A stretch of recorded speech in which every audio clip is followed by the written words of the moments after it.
Oi pessoal, tudo bem? Agora iniciando a live aqui no Facebook. Hoje o tema do mundo corporativo foi sobre assédio no trabalho. E quando a gente fala sobre assédio, né, isso é um tema muito importante e a gente está percebendo com a pandemia um aumento de muita pressão, de muita cobrança. É muito comum eu ouvir das pessoas falarem que estão cada vez mais sobrecarregadas nesse momento de tudo que está acontecendo. Além da pressão interna, né, de toda essa mudança, a gente está tendo um cenário extremamente de cobranças, de mudanças. Então, muitas vezes a gente pode perceber que essas características podem denotar um assédio moral, né, do excesso. O excesso de cobrança, um excesso, não tem dia, não tem hora, te liga, te cobra, você tá fazendo um home office, te liga em casa, te liga à noite, claro, vai te ligar, né? E assim, essa questão do limite, né? Essa questão do limite ela é importante. Você saber para não permitir certas características. Então, assim, a primeira e a forma mais adequada, né, da gente entender esse processo é quando se inicia, para que a gente não permita essa evolução de chegar a uma violência psicológica, a um constrangimento muito maior que pode levar a um transtorno de ansiedade, um transtorno do pânico, pode levar a uma depressão. Então, falar a respeito disso é muito importante para a gente não permitir e manter, né, não permitir essa situação e manter no ambiente de trabalho a ética, o respeito com relação à diversidade, com relação a todas as questões, inclusive ao comportamento que a gente tem com relação às pessoas e também as questões de todo esse excesso de cobrança e pressão que é inerente no mundo de trabalho, né?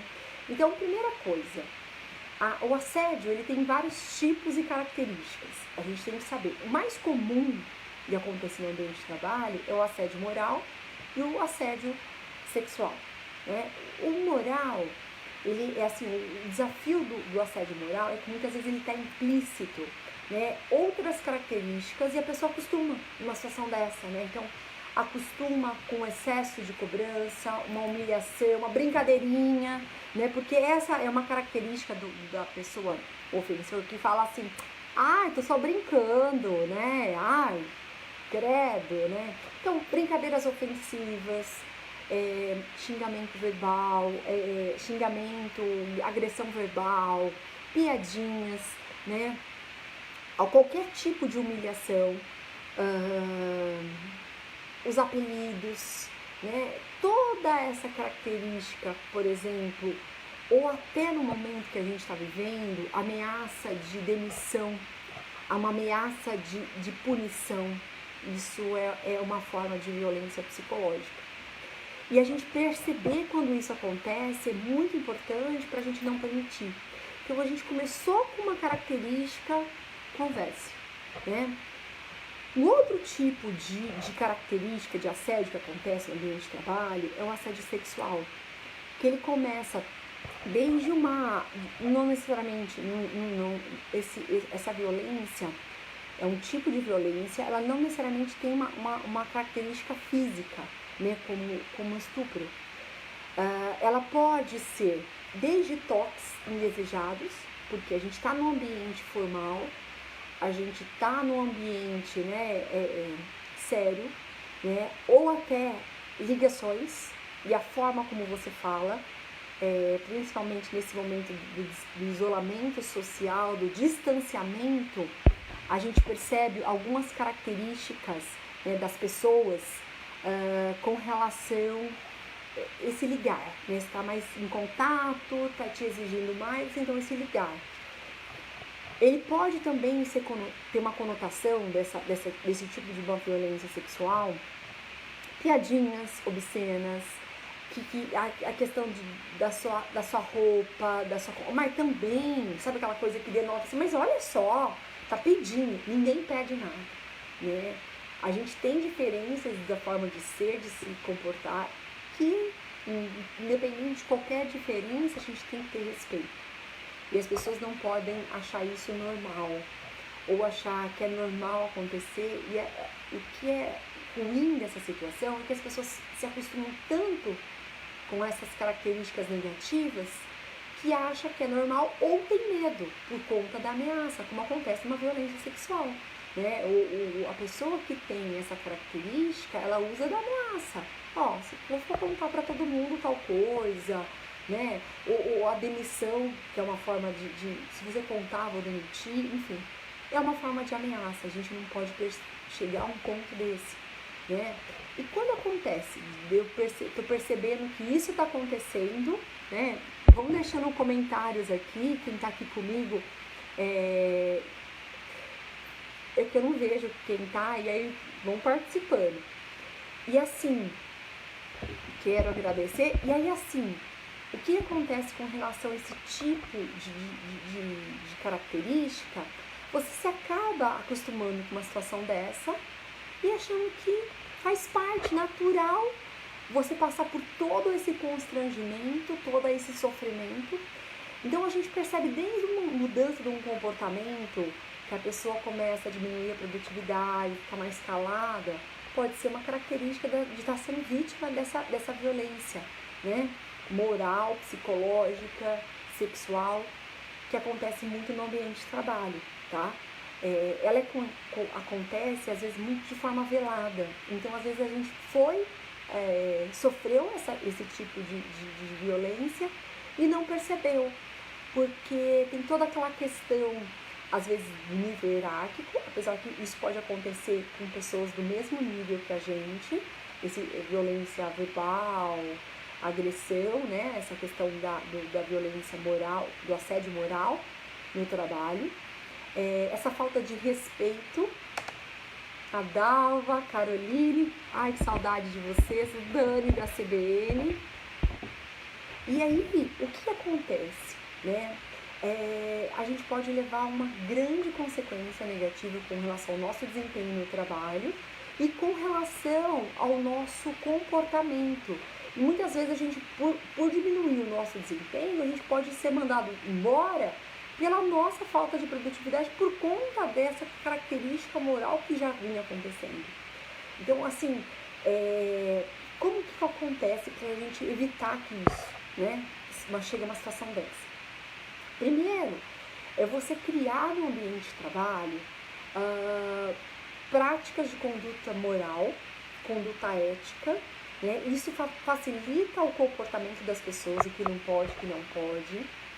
Manter e treinar líderes a respeito da ética, a questão do respeito às pessoas, às diferenças, o certo tipo de comportamento, de toque, piadinhas. Então, não permitir esse tipo de comportamento no trabalho, ele é muito importante. Da onde vem?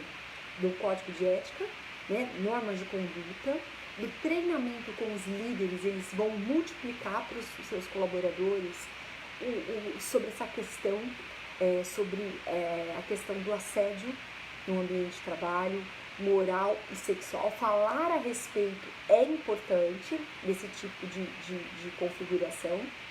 Um outro ponto importante é você manter cartazes da empresa. E aí me perguntaram assim, quando isso acontece, né, como que a gente deve proceder?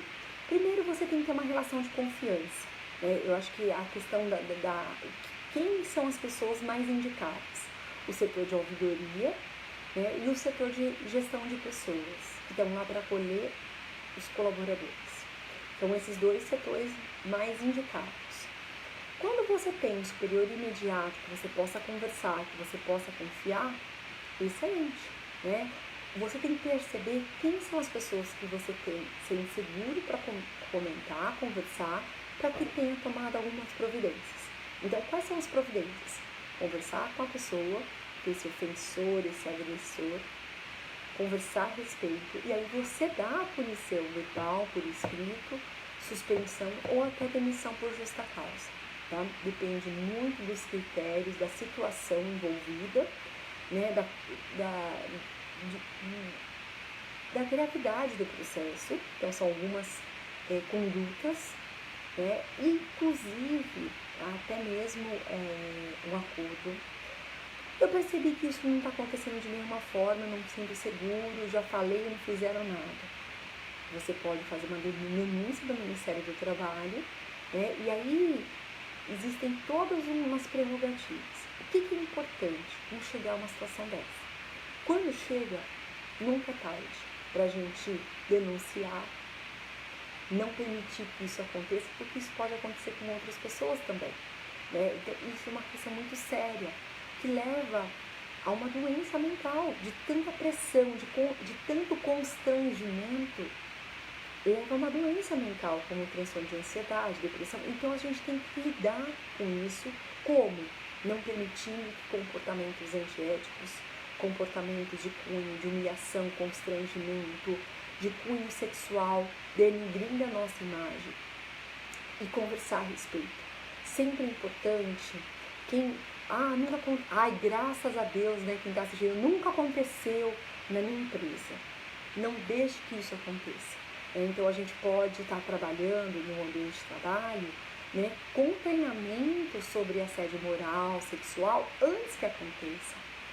Estabelecer esse código de ética e conduta é importante para prevenir esses comportamentos inadequados que levam a tantas consequências negativas para a empresa, para o colaborador e para todo o processo. Oi, Dri! Estava te ouvindo, dando aula para minha filha aqui. E agora você está aqui comigo. Muito bom. Quero agradecer. E se vocês tiverem qualquer pergunta a respeito dessas questões, eu vou estar à disposição de vocês. Quem sabe a gente possa fazer uma nova oportunidade de falar a respeito disso, em que situações já aconteceram. Eu não sei se já aconteceu com vocês ou já aconteceram com pessoas próximas a vocês.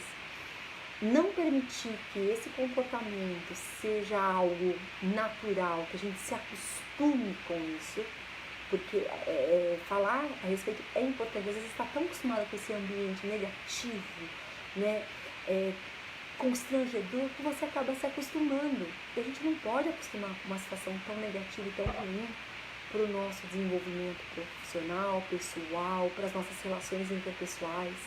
A gente passa mais tempo no trabalho até que do que a nossa vida pessoal. Então a gente tem que fazer dele um ambiente muito, muito rico, um clima organizacional,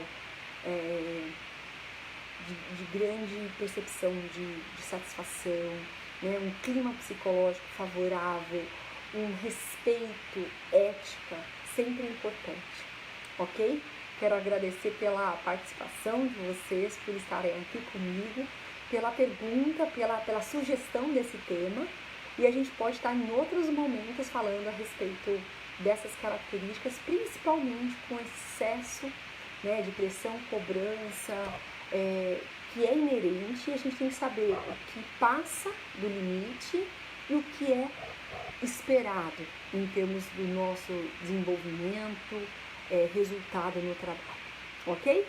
Uma boa semana a todos, e a gente se vê na próxima semana às 11h30.